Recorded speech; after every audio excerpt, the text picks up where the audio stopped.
Good afternoon, everyone, especially to you, ma'am. Good afternoon.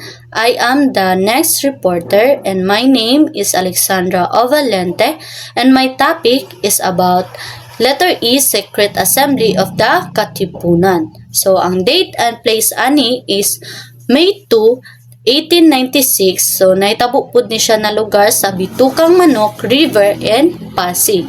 So, leaders. So, ang namuno ani is si Andres Bonifacio. Siya ang Katipunan founder noong July 7, 1892. O kauban niya si Dr. Pio Valenzuela. So, mission, ang layunin nila is ang kanang mapadala si Dr. Pio Valenzuela sa dapitan kay para ipaalam kay Dr. Jose Rizal kung unsa ang ilang giplanuhan sa Katipunan.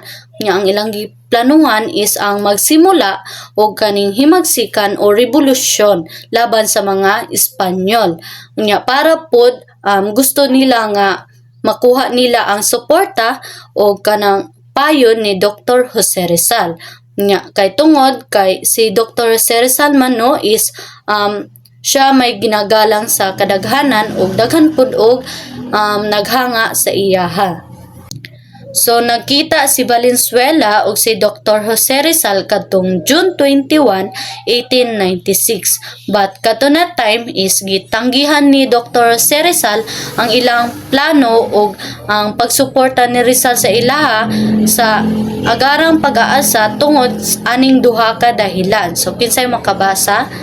Okay, sige. Okay, thank you. So, mao ni ang duha ka dahilan. First is dili pa handa ang mga tao. So, naniniwala si Rizal no nga daghan na mga Pilipino ang dili pa handa sa ilang panghuna-huna o sa ilahang damdamin nila nga dili pa jud sila handa sa digmaan. So ikaduha is kulang sa kanang armas o pundo. So giingon ni Rizal nga kailangan pa jud daw og kanang sapat nga armas o pondo nga para makamit jud nila ang tagumpay. So, in additional rejection is bukod sa pagtanggi ni Rizal sa revolution is gitanggihan po ni Rizal nga tabangan siya nga iligtas o kanang tabangan siya nga makatakas sa dapitan. So, gibuhat ni Rizal nga gitanggihan sila kay tungod gusto niya nga panindigan ang iyang gipangako o pagsunod sa mga otoridad nga Espanyol kay maskin pa man nga nakakulong siya dito. So diri nga panghitabo no bisan pa man og pareha sila og kanang gusto og pagbabago pero lahi sila og pananaw ni Bonifacio og ni Dr. Jose Rizal. Kay ang isa gusto man siya nga diha dayon mulaban jud dayon siya. Nya ang isa pod is gusto siya nga handa jud ang tanan bago pa man mo kilos o kanang pareha sa digmaan. Dapat handa pa jud dapat ang tanan para ana mo nang kang Dr. Jose Rizal o kang Bonifacio. And next is letter F, volunteer as a military doctor in Cuba. So kanina panahon is nagkaroon sila og revolution sa Cuba laban sa Espanya. Ug tungod ani is nagkaroon sila og kakulangan o shortage ng mga doktor ug medical nga tauhan sa hukbong ng mga Espanyol.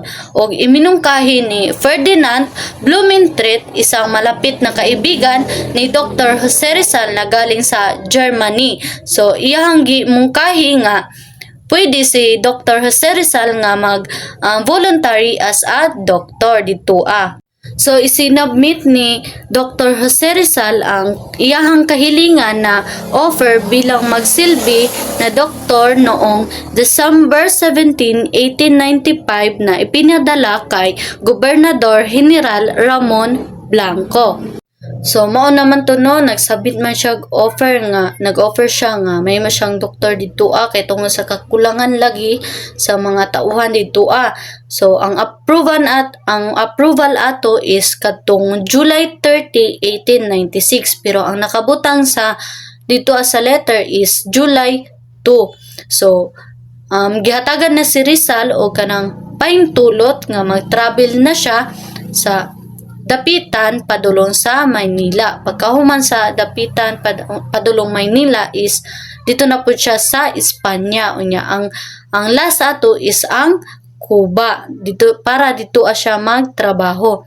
So ang reaksyon ni Rizal no pag kabalo niya ato nga naaprubahan na is grabe jud ang iyang kalipay o na feel free jud si Rizal no naka-feel jud siya mas nakaginhawa na siya ba niya iyang na feel jud is kanang malaya siya sa kanang naka-feel na siya na malaya na jud siya niya naana siya nakakuha na siya og bago nga pag-asa unya bilang pagdiriwang sa pagpapahayag ng kanyang damdamin is gisulat ni Rizal ang iyang tula nga ang pamagat is El Canto del Viajero.